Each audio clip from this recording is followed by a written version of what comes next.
ವಿಚಾರ ಗಮನಿಸ್ತಾ ಇದ್ದೀರಿ. ಓವರಾಲ್ ಆಗಿ ಏನು ನಡೀತದೆ ತಮ್ಮ ಅಬ್ಸರ್ವೇಷನ್? ಧರ್ಮಸ್ಥಳ ಪ್ರಕರಣವನ್ನು ನಾವು ಎರಡು ವಿಭಾಗವಾಗಿ ನೋಡಬೇಕು. ಒಂದು ಈಗ ಬುರುಡೆ ಹುಡ್ಕೊಂಡು ಹೊರಟಿರುವಂತಹ ಸಂಗತಿ, ಇನ್ನೊಂದು ಸೌಜನ್ಯ ಪ್ರಕರಣ. 2012ರಲ್ಲಿ 17 ವರ್ಷದ ಹೆಣ್ಣುಮಗಳು ಸೌಜನ್ಯ ಬರ್ಬರವಾಗಿ ಹತ್ಯೆ ಆಗಿದ್ರ ಬಗ್ಗೆ ಇಡೀ ರಾಜ್ಯದಲ್ಲಿ ಇವತ್ತೂ ಕೂಡ ನಮ್ಮೆಲ್ಲರ ಮನಸ್ಸಲ್ಲೂ ಕೂಡ ಅದ್ರ ಬಗ್ಗೆ ನೋವಿದೆ. ಸಾವಿನ ನಂತರವಾದರೂ ಆಕೆಗೆ ನ್ಯಾಯ ಸಿಗಬೇಕು ಅನ್ನೋದ್ರ ಬಗ್ಗೆ 7 ಕೋಟಿ ಕನ್ನಡಿಗರು ಕೂಡ ಸೌಜನ್ಯ ಕುಟುಂಬದ ಜೊತೆ ಇದ್ದಾರೆ. ಅದ್ರ ಬಗ್ಗೆ ಅನುಮಾನನೇ ಬೇಡ, ನಾವೆಲ್ಲರೂ ಕೂಡ ಸೌಜನ್ಯ ಪರರಾಣಿ. ಸೌಜನ್ಯ ವಿಚಾರದಲ್ಲಿ ಪೊಲೀಸ್ ಎನ್ಕ್ವೈರಿ ಆಗಿದೆ, ಆನಂತರ CID ಎನ್ಕ್ವೈರಿ ಆಗಿದೆ, ತದನಂತರ CBI ಎನ್ಕ್ವೈರಿ ಆಗಿ ಕ್ಲೋಜರ್ ರಿಪೋರ್ಟ್ ಬಂದಿದೆ. ಈ 3 ಏಜೆನ್ಸಿ ಅಲ್ಲದೆ ಇನ್ಯಾವುದಾರು ಏಜೆನ್ಸಿಯಿಂದ ತನಿಖೆ ಆಗಬೇಕು ಅಂತಂದರೆ ಸೌಜನ್ಯ ತಾಯಿಯವರಲ್ಲಿ ನಾನು ಕೇಳ್ತೀನಿ, ಅಮ್ಮ ದಯವಿಟ್ಟು ಹೇಳಿ, ನಾವೇ ಸ್ವತಃ ಆಗಿ ಹೈಕೋರ್ಟಿಗೆ ಹೋಗಿ ರಿಟ್ ಹಾಕಿ ಕೇಸನ್ನ ಇನ್ನೊಂದು ಏಜೆನ್ಸಿಗೆ, ನೀವು ಹೇಳಿದಂಥ ಏಜೆನ್ಸಿಗೆ ಕೊಡಬೇಕು ಅಂತ ಹೇಳಿ ಕೋರ್ಟ್ ಮುಂದೆ ಪ್ರಾರ್ಥನೆಯನ್ನು ಮಾಡೋಣ. ಅದನ್ನು ವೈಯಕ್ತಿಕವಾಗಿ ನಾನೇ ನಿಮ್ಮ ಕುಟುಂಬದ ಜೊತೆ ನಿಂತ್ಕೊಂಡು ಆ ಕೆಲಸವನ್ನು ನಾನು ಮಾಡಿಕೊಡ್ತೀನಿ. ಅಥವಾ ಈ ಕೇಸನ್ನು ರೀಓಪನ್ ಮಾಡಿ ಮತ್ತೆ ರೀಇನ್ವೆಸ್ಟಿಗೇಷನ್ ಆಗಬೇಕು ಅಂತಂದರೆ ಅದಕ್ಕೂ ಕೂಡ ಕೋರ್ಟಿನ ಮೊರೆ ಹೋಗಿ ಅದನ್ನು ರೀಇನ್ವೆಸ್ಟಿಗೇಟ್ ಮಾಡಿಸೋಣ. ಆರೋಪಿ ಯಾರು ಅಂತ ಗೊತ್ತಾಗಬೇಕು, ಒಂದು ಕೃತ್ಯನೇ ಎಸಗಿದವನು ಯಾರು ಅಂತ ಗೊತ್ತಾಗಿ ಆತನಿಗೆ ಶಿಕ್ಷೆ ಆಗಲೇಬೇಕು. ಇದಕ್ಕೆ ನಿಮ್ಮ ಕುಟುಂಬದ ಜೊತೆ ನಾವಿದ್ದೀವಿ. ಈ ಪ್ರಕರಣವನ್ನು ಒಂದು ಕಡೆ ಇಟ್ಟು ಈಗ ಏನು ಬುರುಡೆ ಹುಡ್ಕೊಂಡು ಹೋಗ್ತಾ ಇದ್ದಾರಲ್ಲ, ಈ ಪ್ರಕರಣವನ್ನು ಸಪ್ರೇಟಾಗಿ ನೋಡೋಣ. ನಾನು ಧರ್ಮಸ್ಥಳದ ಹೈಸ್ಕೂಲ್ನಲ್ಲೂ ಕೂಡ, ಧರ್ಮಸ್ಥಳದಲ್ಲಿರುವಂತಹ ಶ್ರೀ ಧರ್ಮಸ್ಥಳ ಮಂಜುನಾಥೇಶ್ವರ ಹೈಸ್ಕೂಲಲ್ಲೂ ಸ್ವಲ್ಪ ದಿನ ಇದ್ದೆ. ನಾನು ಶ್ರೀ ಧರ್ಮಸ್ಥಳ ಮಂಜುನಾಥೇಶ್ವರ ಕಾಲೇಜಿನಲ್ಲಿ 3 ವರ್ಷ ಡಿಗ್ರಿ ಓದಿದ್ದೀನಿ. ದಕ್ಷಿಣ ಕನ್ನಡದಲ್ಲೇ ನಾನು ಮಾಸ್ಟರ್ ಡಿಗ್ರಿ ಓದಿದ್ದೀನಿ. ನನಗೆ ಧರ್ಮಸ್ಥಳದ ಬಗ್ಗೆ ನನಗೆ ಆದಂಥ ಒಂದಷ್ಟು ತಿಳುವಳಿಕೆ, ಜ್ಞಾನ ಇದೆ. ಆದರೆ ಧರ್ಮಸ್ಥಳದಲ್ಲಿ ಸಾವಿರಾರು ಕೊಲೆ ಆಗಿಬಿಟ್ಟಿದೆ, 367 ಪ್ರಕರಣಗಳು ದಾಖಲಾಗಿದ್ದಾವೆ, ಎಲ್ಲ ಕಡೆ ಬುರುಡೆ ಇದ್ದೀವಿ, ಅಲ್ಲಿ ಹೂತಾಕಿದ್ದಾರೆ, ಇಲ್ಲಿ ಹೂತಾಕಿದ್ದಾರೆ. ಇದನ್ನೆಲ್ಲ ನೋಡ್ತಾ ಇದ್ದರೆ ಅದಕ್ಕೆ ಪೂರಕವಾಗಿ ರಾಜ್ಯ ಸರ್ಕಾರದವರು, ಹೋಮ್ ಮಿನಿಸ್ಟರ್ ಅದಕ್ಕೇನು ತನಿಖೆ ಅಗತ್ಯ ಇಲ್ಲ ಅಂತ ಹೇಳಿದ್ರೆ, SIT ಅಗತ್ಯ ಇಲ್ಲ ಅಂತಂದರೆ 3 ದಿನನೇ SIT ರಚನೆ ಮಾಡ್ತಿರೋಂಥದ್ದು ನೋಡಿದರೆ, ಈಗ ದಿನೇಶ್ ಗುಂಡೂರಾವ್ ಅವರು ಹೇಳಿಕೆ ಕೊಟ್ಟಿರೋಂಥದ್ದನ್ನು ನೋಡಿದರೆ, ಇಲ್ಲ ನಾವು ಏನು ಈ ಹೋರಾಟಗಾರರ ಒತ್ತಡಕ್ಕೆ ಮಾಡಿದೆ ನಾವು SIT ಮಾಡಿರೋದು ಅಂತ ಅವರು ಹೇಳಿಕೆಯನ್ನು ಕೊಟ್ಟಿದ್ದಾರೆ. ಇದನ್ನೆಲ್ಲ ನೋಡಿದರೆ ರಾಜ್ಯ ಸರ್ಕಾರ ಆರೋಪಿಯನ್ನು ತೀರ್ಮಾನ ಮಾಡಿಬಿಟ್ಟಿದ್ದಾರೆ. ಅದು ಧರ್ಮಸ್ಥಳದ ಧರ್ಮಾಧಿಕಾರಿಗಳಾಗಿರುವಂತಹ ವೀರೇಂದ್ರ ಹೆಗ್ಗಡೆಯವರು ಆರೋಪಿ. ಆ ಆರೋಪಿಯ ಅಪರಾಧವನ್ನು ಸಾಬೀತು ಮಾಡಲಿಕ್ಕೆ ಇವರು ಗುಂಡಿ ಆಗಿತಾ ಇದ್ದಾರೆ ಅಂತ ನನಗನ್ನಿಸ್ತಾ ಇದೆ. ಹಲೋ, 12 ಗುಂಡಿ ಆಗದಾಯಿತು, ಏನೂ ಸಿಕ್ಕಲಿಲ್ಲ. 13ನೇ ಗುಂಡಿ ಆಗ್ಯಾಕೆ ಇನ್ನೂ ಮೀನಾಮೇಷ ಅನ್ನಿಸ್ತಿದ್ದಾರೆ. ಈ ಮಧ್ಯದಲ್ಲಿ ಇನ್ನೊಬ್ಬ ಬಂದಿದ್ದಾನೆ, ಇನ್ಯಾವುದನ್ನ ತೋರಿಸ್ತೀನಿ, ರಸ್ತೆ ಪಕ್ಕದಲ್ಲಿ ಇನ್ನೊಂದು ಹೂತಾಕಿದ್ದಾರೆ ಅಂತ ಹೇಳ್ತಿದ್ದಾರೆ. ಅಂದರೆ ವೀರೇಂದ್ರ ಹೆಗ್ಗಡೆಯವರು ಆರೋಪಿ ಅಂತ ತೀರ್ಮಾನ ಮಾಡಿ ಅವರನ್ನು ಮೇಲಿನ ನೀವು ಮಾಡಿರುವಂಥ ಆರೋಪವನ್ನು ಸಾಬೀತು ಮಾಡೋದಕ್ಕೋಸ್ಕರ ಸಾಕ್ಷ್ಯ ಹುಡುಕೋದಕ್ಕೆ ಈ ಒಂದು SIT ಮಾಡಿಕೊಂಡು ಈ ಎಲ್ಲ ಸರ್ಕಸ್ ಮಾಡ್ತಾ ಇದ್ದಾರೆ ಅಂತ ನನಗೆ ಭಾಳ ಸ್ಪಷ್ಟವಾಗಿ ಅನಿಸುತ್ತೆ.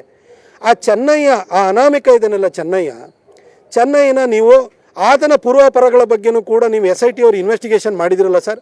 ಮೊಹಂತಿ ಅವರೇ, ನೀವೊಬ್ಬರು ಸೀನಿಯರ್ IPS ಆಫೀಸರ್ ಇದ್ದೀರಿ, ದಯವಿಟ್ಟು ಆ ಚೆನ್ನಯ್ಯನ ಪೂರ್ವಾಪರ ಏನು, ಅವನು ಇದ್ದಕ್ಕಿದ್ದಂಗೆ ಹೆಂಗೆ ಬಂದ, ಇದ್ರ ಬಗ್ಗೆನೂ ಕೂಡ ದಯವಿಟ್ಟು ಮಾಧ್ಯಮಗಳ ಮುಖಾಂತರವಾಗಿ ನೀವು ವರದಿನ ಕೊಡಿ. ನಾನು ಮಾಧ್ಯಮಗಳಲ್ಲಿ ಲೈವ್ ಕವರೇಜ್ ನೋಡ್ತಾ ಇದ್ದೀನಿ, ಯೂಟ್ಯೂಬರ್ಸ್ ಹೇಳ್ತಾ ಇದ್ದಾರೆ, ಸೋಷಿಯಲ್ ಮೀಡಿಯಾದಲ್ಲಿ ಇದ್ರ ಬಗ್ಗೆ ನೀನು ಯಾಕೆ ಮಾತಾಡಿಲ್ಲ ಅಂತ ನನ್ನೂ ಕೇಳ್ತಾ ಇದ್ದಾರೆ.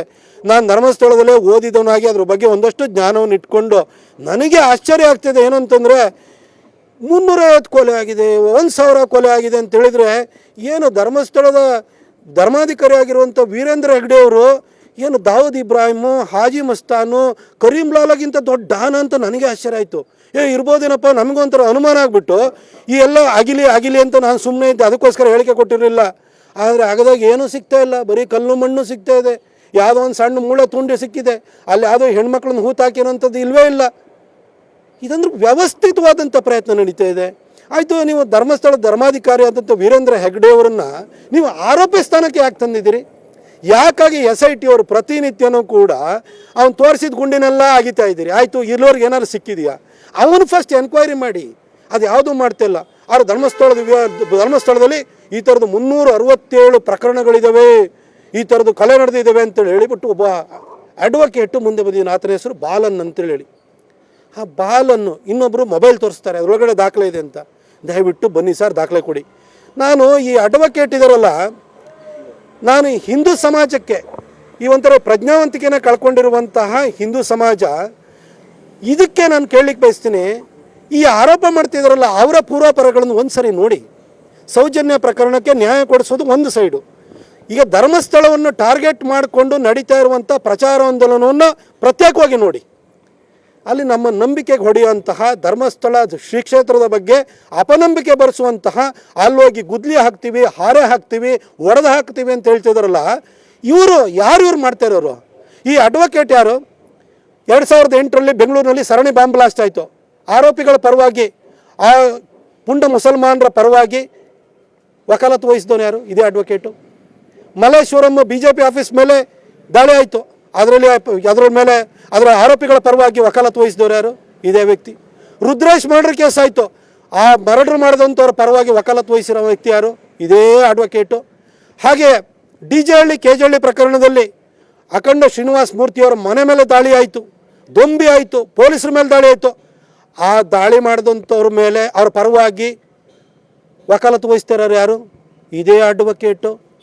ಈ ವ್ಯಕ್ತಿಯ ಇವು ಯಾರ್ಯಾರು ಧರ್ಮಸ್ಥಳದ ವಿರುದ್ಧ ಧ್ವನಿ ಎತ್ತುತ್ತಾ ಇದ್ದಾರಲ್ಲ, ಅವರ ಪೂರ್ವಾಪರವನ್ನು ನೋಡಿ ಸರ್.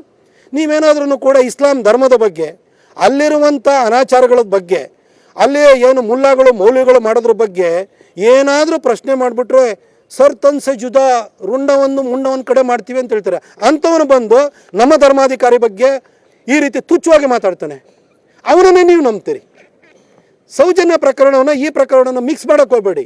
ಹಿಂದೂ ಸಮಾಜಕ್ಕೆ ಏನಾಗಿದೆ ನಿಮಗೆ?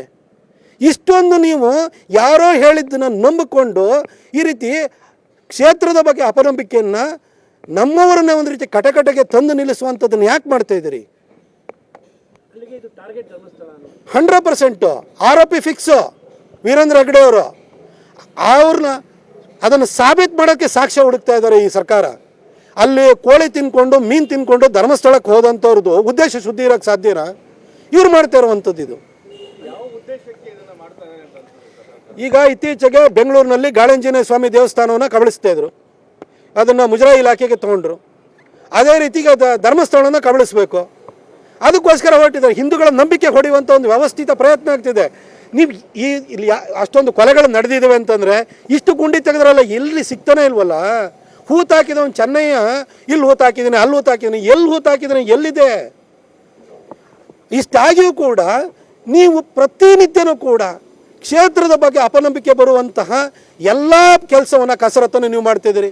ಮೋಹಂತಿಯವರೇ, ಬೇಗ 13ನೇ ಗುಂಡಿನ ತೆಗೆದುಬಿಡಿ ಸರ್. 13ನೇ ಗುಂಡಿ ತೆಗೆದು ಕೂಡಲೇ ನಿಮ್ದೆಲ್ಲ ಬಂಡವಾಳ ಬಯಲಾಗೋಗ್ಬಿಡುತ್ತೆ ಈ ಆರೋಪ ಮಾಡಿದವರು ಅಂತ ನೀವು ಸುಮ್ಮನೆ ಆಗಿದ್ದೀರಾ. ಆಯಿತು, ಒಂದು ವೇಳೆ ತಪ್ಪೇ ಆಗಿದೆ ಅಂತ ತಿಳ್ಕೊಳ್ಳೋಣ. ನಾವೇನು ಆರೋಪಿಗಳನ್ನು ಅಥವಾ ಅಪರಾಧಿಗಳನ್ನು ಆ ಥರ ಕೆಲಸವನ್ನು ಮಾಡಿದವ್ರನ್ನ ನೀವು ಪ್ರೊಟೆಕ್ಟ್ ಮಾಡಿ ಅಂತ ಹೇಳಲ್ಲ. ಬೇಗ ಮುಗಿಸಿ ಸರ್. ಪ್ರತಿನಿತ್ಯ ಮೀಡಿಯಾ ಟ್ರಯಲ್ ಮಾಡಿ ಆಯಿತು, ಅಲ್ಲಿವರೆಗೂ ಕೂಡ ಇದ್ರ ಬಗ್ಗೆ ಯಾರೂ ಮಾತಾಡಬಾರ್ದು, ಹೇಳಿಕೆಯನ್ನು ಕೊಡಬಾರ್ದು, ಅಪಪ್ರಚಾರ ಮಾಡಬಾರ್ದು ಅಂತ ಒಂದು ಸಣ್ಣ ಡೈರೆಕ್ಷನ್ ಆದರೂ ಕೊಡಿ ಸರ್. ಯಾವುದೂ ಮಾಡ್ತಿಲ್ಲ ನೀವು. ಪ್ರತಿನಿತ್ಯ ಅಲ್ಲಿ ಹೋಗೋದು, ಯೂಟ್ಯೂಬರ್ಸ್ ಹೋಗೋದು, ಪ್ರತಿಯೊಬ್ಬರು ಅಲ್ಲೇ ಶೂಟ್ ಮಾಡೋದು, ಮನಸ್ಸಿಗೆ ಬಂದಂಗೆ ಹೇಳ್ತಾ ಇದ್ದಾರೆ. ಅವ್ರ ಮೇಲಿನ ಒಂದು ಆರೋಪನೂ ಕೂಡ ಇಲ್ಲಿವರೆಗೂ ಸಾಬೀತಾಗಿಲ್ಲ. ಆದರೂ ಕೂಡ ಅವ್ರನ್ನ ಅಪರಾಧಿ ಮಾಡಾಕ್ ಹೋಗ್ಬಿಟ್ಟಿದ್ದೀರಿ. ಬೇಗ ಆದಷ್ಟು ಬೇಗ ಈ ಎನ್ಕ್ವೈರಿನ ಕಂಪ್ಲೀಟ್ ಮಾಡಿ ಅವನು ಆರೋಪ ಮಾಡಿರುವಂಥ ಅನಾಮಿಕ ಅಂತ ಹೇಳ್ತಿರುವಂಥ ಚೆನ್ನಯ್ಯ ಏನಿದ್ದಾನೆ, ಚೆನ್ನಯ್ಯ ಯಾರು, ಅವನ ಹಿನ್ನೆಲೆ ಏನು, ಈ ಆರೋಪ ಮಾಡ್ತಿದ್ದಾರಲ್ಲ ಅವರಲ್ಲಿ ನಮ್ಮ ಹತ್ರ ಸಾಕ್ಷ್ಯ ಇದೆ, 367 ಪ್ರಕರಣಗಳ ಬಗ್ಗೆ ದಾಖಲೆ ಇದೆ ಅಂತ ಹೇಳಿದಿರಲ್ಲ ಸರ್, ಅವ್ರ ಹತ್ರ ದಾಖಲೆ ಕೂಡ ಕೇಳಿ ಸರ್. ಅವ್ರನ್ನೂ ಒಂದು ಎನ್ಕ್ವೈರಿ ಮಾಡಿ ಸರ್. ಇದೊಂದು ಸರಿ ಬೇಗ ನಿಲ್ಲಿ. ಪ್ರತಿನಿತ್ಯನೂ ಏನೋ ಟೆಸ್ಟ್ ಮ್ಯಾಚು 5 ದಿನಕ್ಕೆ ಮುಗಿದೋಗುತ್ತೀರಿ. ಇದು ನೋಡ್ರೆ ಇನ್ನೇನು ನಿಮಗೆ ಸರಣಿ ಇಂಗ್ಲೆಂಡು ಮತ್ತು ಇಂಡಿಯಾದ್ದು ಟೆಸ್ಟ್ ಸೀರೀಸು 5 ಟೆಸ್ಟ್ದು 25 ದಿನ ಮುಗಿದೋಯ್ತು. ಅವ್ರು ಧರ್ಮಸ್ಥಳದ ಮಾತ್ರ ಮುಗಿತಾ ಇಲ್ಲ. ಯಾಕಂದ್ರೆ ಮುಗಿಸೋಕ್ಕೆ ರಾಜ್ಯ ಸರ್ಕಾರಕ್ಕೆ ಇಷ್ಟ ಇಲ್ಲ. ಒಟ್ಟಿಗೆ ಅಲ್ಲಿ ಧರ್ಮಸ್ಥಳದ ಬಗ್ಗೆ ಜನ ನಂಬಿಕೆ ಇಟ್ಕೋಬಾರ್ದು, ನಂಬಿಕೆ ಮುಗಿದೋಗ್ಬಿಡ್ಬೇಕು ಅಲ್ಲಿಗೆ. ಆ ಶ್ರೀ ಕ್ಷೇತ್ರ ಧರ್ಮಸ್ಥಳ ಏನಿದೆಯಲ್ಲ ಅದರ ಇಮೇಜ್ ಅನ್ನೋದು ನೆಲ ಕಚ್ಚಬೇಕು. ಆ ಉದ್ದೇಶವನ್ನು ಇಟ್ಕೊಂಡು ಈ ರಾಜ್ಯ ಸರ್ಕಾರ ಪ್ರಯತ್ನವನ್ನು ಮಾಡ್ತಾ ಇದೆ ಅಂತ ನನಗೆ ಸ್ಪಷ್ಟವಾಗ್ತದೆ.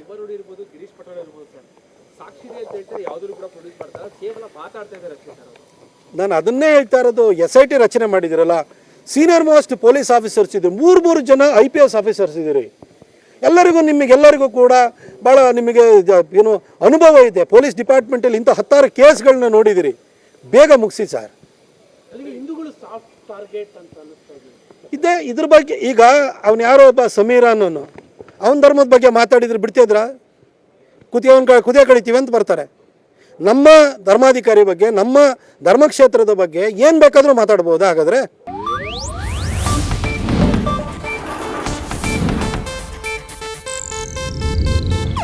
ಇದು ಏಷ್ಯಾನೆಟ್ ನ್ಯೂಸ್ ನೆಟ್ವರ್ಕ್ ಪ್ರಸ್ತುತಿ.